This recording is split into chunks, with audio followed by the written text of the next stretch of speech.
Hello friends, स्वागत है आप सभी व्यूवर का हमारे इस YouTube channel unique civil services में। तो प्यारे दोस्तों, आज 29 अगस्त को जो पेपर हुआ है बिहार ऑडिटर बीपीएससी ऑडिटर का, उसका ये आंसर की है। और ये 1 से लेके 20 तक है। जैसे जैसे प्रश्न आ रहे हैं वैसे वैसे आपको आंसर की मिलता चला जाएगा। तो चलिए शुरू करते हैं। तो पहला जो प्रश्न है, the authorization of for the withdrawal of fund from the consolidation fund of India must be came from। मतलब कि देखिए, अगर कोई फंड है या कुछ भी इस तरीके का बात है तो उसको विड्रॉ करने का जो अधिकार है वो किसके पास है, तो वो है द पार्लियामेंट ऑफ इंडिया। तो पहला उस ऑप्शन का सही आंसर हो जाएगा पार्लियामेंट ऑफ इंडिया। ठीक ना। दूसरे प्रश्न की ओर चलते हैं। अब इसमें जो है आपको राज्यसभा की सीट के अनुसार जो है राज्यों को जो है सजाना है। अब देखिए, राज्यसभा की सीट जो है सबसे ज़्यादा, देखिए जिसकी ज़्यादा जनसंख्या है तो उसकी ज़्यादा राज्यसभा में सीट है। ठीक ना। अब जैसे कि उत्तर प्रदेश हो गया, महाराष्ट्र हो गया, तमिलनाडु और बिहार, तो आंसर आपका सी हो जाएगा इसका, है ना। क्योंकि देखिए उत्तर प्रदेश सबसे अधिक है, उसके बाद महाराष्ट्र है, उसके बाद तमिलनाडु और फिर बिहार है ना। तो इसका आंसर सी हो जाएगा। आइए थर्ड प्रश्न की ओर चलते हैं।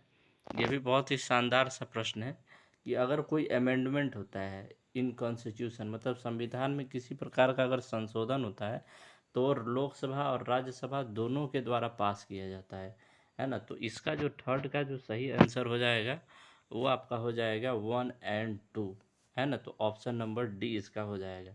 आइए नेक्स्ट प्रश्न की ओर चलते हैं। थर्ड के बाद हमारा जो अगला प्रश्न है, अगला जो प्रश्न है वो है, अगला जो प्रश्न है, द वर्ड कैबिनेट को कब यूज किया गया था, है ना। तो आप याद रखिएगा आर्टिकल 352 और ये 44 पे संविधान संशोधन के समय इसको यूज किया गया था। तो सही आंसर इसका हो जाएगा सी। अब आइए नेक्स्ट प्रश्न की ओर हम लोग चलते हैं। देखिए, अब ये थोड़ा सा डाउट वाला प्रश्न है, क्योंकि इसका जो आंसर होना चाहिए था, इसका जो आंसर होना चाहिए था वो 4 और 5 दोनों होना चाहिए था। तो इसका जो आंसर हो जाएगा वो ई होगा, है ना। क्योंकि अगर कोई भी बिल है तो वो राज्य जो है वो प्राइम मिनिस्टर के कंसिडरेशन में नहीं रखा जाता है, अगर कोई स्टेट उसको पास कर देता है। तो इसका आंसर मेरे ख्याल से ई हो जाएगा।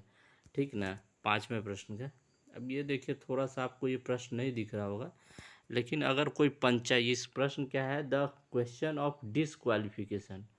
छठा नंबर प्रश्न जो है कि अगर कोई पंचायत है मेंबर तो उसका डिसक्वालिफिकेशन क्या होगा, तो डिस्ट्रिक्ट मजिस्ट्रेट के द्वारा किया जाता है। तो आप लोग ऑप्शन देख लीजिएगा, डिस्ट्रिक्ट मजिस्ट्रेट जो होंगे वही इसका सही आंसर हो जाएगा। और इसमें जो प्रश्न है, बाकी सब प्रश्न तो अच्छे से दिख नहीं रहा है ना। और प्रश्न की ओर आइए देखते हैं। ये है, ये 9वां प्रश्न है। 9वां प्रश्न देख दिया, president can be removed from his office before the expiry of his normal term only on the recommendation of supreme court, Lok Sabha, Rajya Sabha, 2 houses of the parliament. तो ये आंसर नंबर डी हो जाएगा। जब दोनों हाउस के पार्लियामेंट अगर राजी हो जाते हैं तब प्रेसिडेंट को महाभियोग लगा के हटाया जा सकता है। तो 9 का जो आंसर हो जाएगा वो कौन सा हो जाएगा, डी आंसर हो जाएगा। ठीक ना। आइए नेक्स्ट प्रश्न की ओर, क्वेश्चन की ओर चलते हैं। Ordinance can be promulgated in state by the, देखिए कोई सा भी अगर ऑर्डिनेंस है ना, तो उसको जो है लागू करने का काम कौन होता है स्टेट में, जो है वो सॉरी कौन करते हैं, गवर्नर ऑफ स्टेट करते हैं। तो ऑप्शन नंबर बी इसका सही हो जाएगा 10 का। आइए नेक्स्ट प्रश्न की ओर चलते हैं। अब ये भी 11वां प्रश्न देख लीजिए आप, बहुत ही शानदार प्रश्न है। The gap between third 5 year plan and fourth 5 year plan. तो जैसा कि आपको पता है थर्ड 5 ईयर प्लान कब आया था, ये आया था आपका 61 से लेके 1961 से लेके 1966 तक।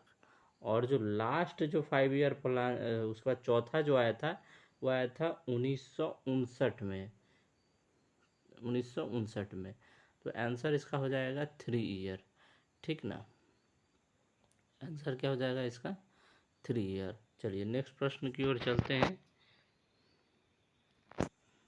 नेक्स्ट जो प्रश्न है, अकॉर्डिंग टू द प्रोविजनल, ये 2019 18-19 का जो है, जो करंट आपका पर कैपिटा इनकम है इंडिया के लोगों का, तो आपको देखना था। ये बहुत ही आसान प्रश्न है, इसको आप लोग जानते भी होइएगा, है ना।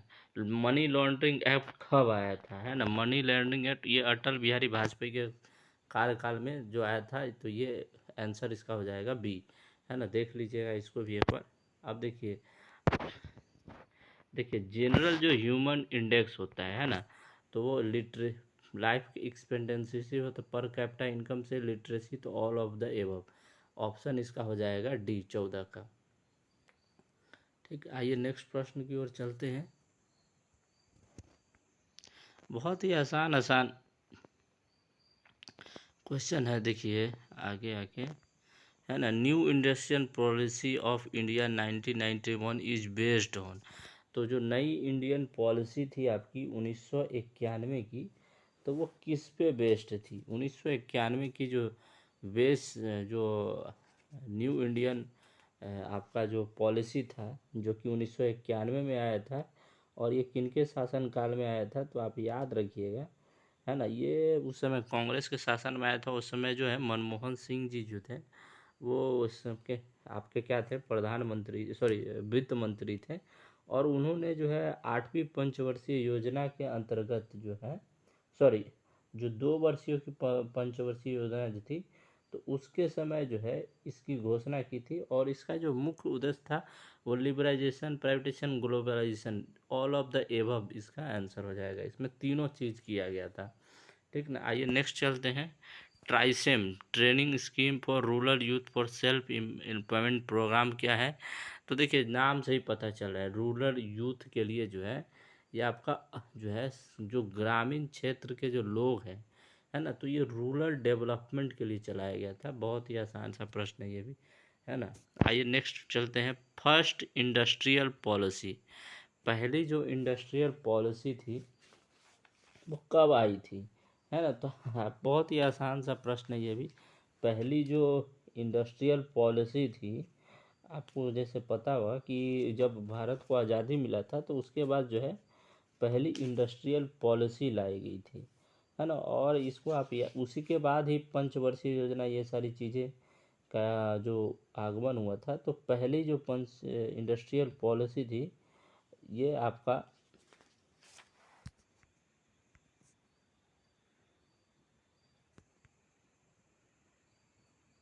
तो जो पहली जो इंडस्ट्रियल पॉलिसी थी, वो आपका आया था 6 अप्रैल 1948 ईस्वी को। तो याद रखिएगा इसको भी, बहुत ही आसान प्रश्न है ये। आइए नेक्स्ट हम लोग क्वेश्चन की ओर चलते हैं। जनरल ये तो हो गया था। 18वें प्रश्न की ओर चलते हैं।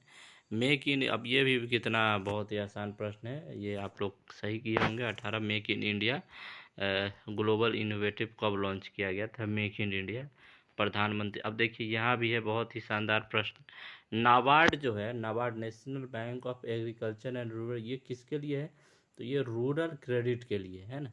रूरल क्रेडिट के लिए, इंडस्ट्रियल के लिए नहीं है। नाबार्ड क्या है, कृषि वगैरह को देखता है ना। तो आप इसको याद रखिएगा, इस 19 का आंसर हो जाएगा ए। आइए नेक्स्ट प्रश्न की ओर चलते हैं। Indian 6th 5 year plan, Indian का जो भारत का जो 6वां जो 5 ईयर प्लान था, ये आपका 1980 से लेके 1985 तक था। तो आप याद रखिएगा इसको, कि भारत का जो 6वां था वो 1980 से लेके 1985 तक था। अब ये नेक्स्ट प्रश्न की ओर चलते हैं। सॉरी, एक सेकेंड। अब हम लोग नेक्स्ट प्रश्न की ओर चलते हैं। बहुत ही आसान सा क्वेश्चन है कि जो है बिहार जो है उसका सेक्स रेशियो क्या है। तो बिहार का जो सेक्स रेशियो है, ये आपको सेंसेक्स में पढ़ना है। और आप बिहार के जो सेक्स रेशियो, चाहे बिहार की जनगणना, ये बीपीएससी के एग्ज़ाम के लिए बहुत ही इम्पोर्टेंट होता है। आप सब लोग भी इसको ज़रूर पढ़िएगा। और भारत की जनगणना या बिहार की जनगणना, तो इसको तो आप ज़रूर एकदम अच्छे से ही पढ़ के जाइएगा। और वर्तमान के ये आप वर्तमान के समय में जो है आप याद रखिएगा, 916 जो है वो बिहार का सेक्स रेशियो है। आइए नेक्स्ट क्वेश्चन की ओर चलते हैं। As per Sensex most population district कौन सा है भाई? पटना है। 50 लाख से अधिक लोग रहते हैं पटना डिस्ट्रिक्ट में अभी, है ना। तो आप ये बहुत ही आसान सा क्वेश्चन हो गया ये आपका। उसके बाद देखिए अंडर द सॉरी इसके बाद इधर आइए। According to the session number of district, Bihar में अभी कितने डिस्ट्रिक्ट है? तो 38 डिस्ट्रिक्ट है ना। कितने जिलों को जो है स्मार्ट सिटी के स्कीम के तहत सेलेक्ट किया गया था? तो 4 जिलों को सेलेक्ट किया गया था, है ना। आइए नेक्स्ट प्रश्न की ओर चलते हैं। ये प्रश्न दिख रहे हैं, टोटल लिटरेसी कितना है बिहार का? टोटल लिटरेसी से प्रश्न आ गया था, तो ये भी आप याद रखिएगा, इसका भी आंसर हो जाएगा बी 65.71। आइए नेक्स्ट प्रश्न की ओर चलते हैं, है ना। तो चलिए थोड़ा सा दूसरे पार्ट में भी देखेंगे, नेक्स्ट पार्ट में आपको मिलेगा इसका आंसर। धन्यवाद।